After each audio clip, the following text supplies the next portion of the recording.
dalam beberapa tahun terakhir, masalah anak sekolah zaman sekarang kayak lebih besar dibandingkan anak sekolah zaman dulu deh. Karena gini, sekarang bisa jadi SNMPTN tertulis itu udah nggak ada lagi nih buat anak SMA. Jadi kalau dulu ada ujian tertulis kan, jadi kalau misalnya kita mau masuk PTN bisa aja santai kelas 11, kelas 12 baru serius belajar gitu. Nah sekarang nggak ada. Kalau nggak ada berarti belajar mesti serius dari awal kan, dari kelas 10, 11, 12 harus serius. Apalagi nilai rapor 10, 11, 12 dipakai dan plus UAN juga untuk masuk ke PTN.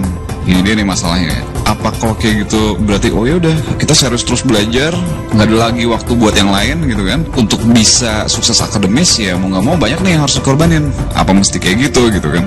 Kayaknya nggak enak juga ya, karena gini juga kalau kita mau target sukses akademis, tapi terus kita jadi orang yang nyebelin, nggak punya temen, kurang organizational experience atau apa, waduh kayaknya bukan cara yang oke gitu untuk ngabisin ya waktu SMA gitu kan? Nah tapi kalau dua-duanya gimana nih? Apa beneran kita harus milih? Apa bisa dua-duanya? Ya kalau kita pikir sih, kayaknya bisa aja dua-duanya gitu loh.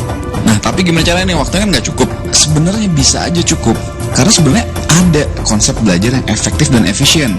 Dengan belajar efektif, kita nggak perlu belajar lama-lama, tapi udah cukup efektif gitu. Jadi kita punya waktu yang lain untuk main dan berkembang ya sesuai umur lah. Pertama, kita bahas dulu nih, apa sih masalah yang biasanya bikin banyak waktu itu terbuang? Di sini kita bukan bicara tentang terbuang buat main, buat ini, bukan. Kita lihat kalau udah mau belajar, tapi sebenarnya masih banyak waktu yang terbuang saat lagi mau belajar atau belajarnya. Apa aja?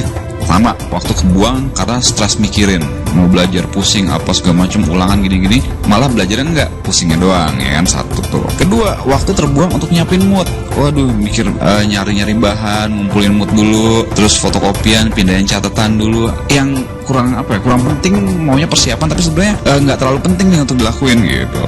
Waktu terbuang nggak bisa belajar karena bisa jadi jadwal bimbelnya nggak klop nih sama jadwal ulangan, atau wah guru privatnya baru bisa datang besok atau 2 hari lagi, ya udah deh sekarang atau besok ya nggak bisa nih, baca-baca iseng doang gitu. Terus juga waktu terbuang yang paling penting karena metode belajar yang kurang pas. Bisa aja kita belajar nih ya, niatnya lama tapi sebenarnya masuk dikit karena metodenya suka salah.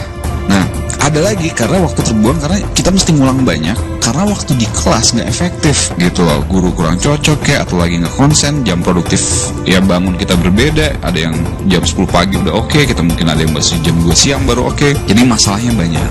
Ada lagi nih ya satu hal yang penting, banyak yang kita lihat niat belajar untuk nilai doang. Nah masalahnya belajar untuk nilai doang ini sebenarnya kurang pas gitu. Jadi kalau belajar kita niatnya untuk cerdas beneran, walaupun awalnya lama untuk jadi bener-bener jago, tapi makin lama justru belajar kita tuh jadi makin cepat. Jadi lebih cepat nih nangkep pelajaran lebih cepat, ngehnya lebih cepat, ngerjain soal lebih cepat. Tapi memang di awal butuh pembangunan fondasinya dulu. Kalau kita belajar buat nilai, oke, ceret bisa. Tapi pas bab lain dari awal lagi, suka dari awal lagi, konsepnya kurang dapet, cara-caranya kurang dapet. Dan kalau belajar dengan cerdas, kan setiap belajar beneran makin cerdas. Pas beneran makin cerdas ini, ujung-ujungnya ada peningkatan kecerdasan, IQ dan sebagainya. Kita makin gampang nangkep pelajaran. Semakin lama belajar kayak gitu, semakin jago gitu.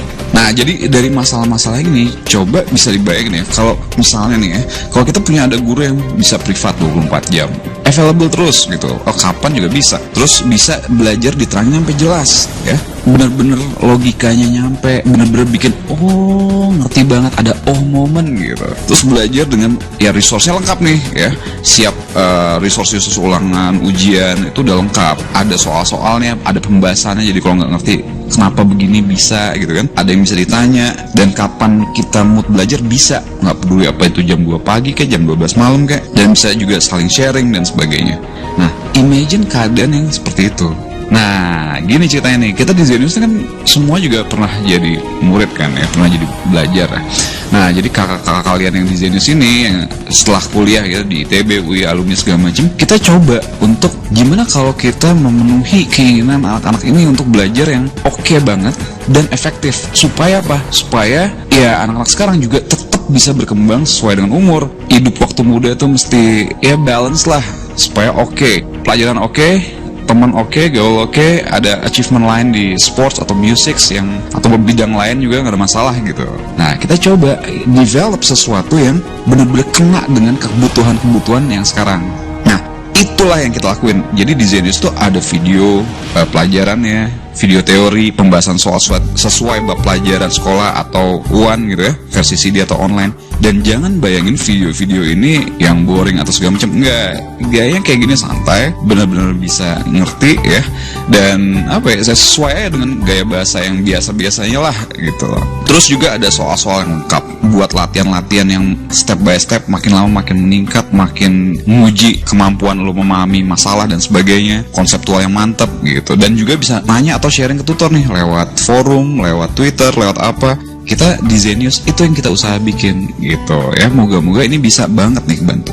Nah, yang paling penting dalam membangun sistem atau video pembelajaran Zenius ini, kita membangun dengan beberapa prinsip dasar yang menurut kita penting banget. Pertama, gaya bahasa harus santai, sehari-hari, tapi penjelasannya bener-bener kena, bener-bener bikin gitu. Menurut kita itu penting, karena itu yang sebenarnya membuat belajar tuh jadi adiktif, jadi memuaskan, jadi enak gitu. Kalau cuma sekedar hafal rumus, masuk-masukin rumus, kayaknya nggak seru. Tapi kalau dari konsep, dari dasar, kena, ngerti, ada ceritanya, terus dilanjutin lagi pakai drill-drill yang pas gitu kan. Jadi kelihatan ada kreativitas yang teruji. Akhirnya benar-benar bisa berkembang cerdas beneran. Itu prinsip dasar utama kita. Yang pastinya juga ada metode belajar yang efektifnya. Jadi metode belajar yang benar-benar kena sama otak kita. Masuk, bikin ngerti, dan bikin jadi addictive dan enjoyable.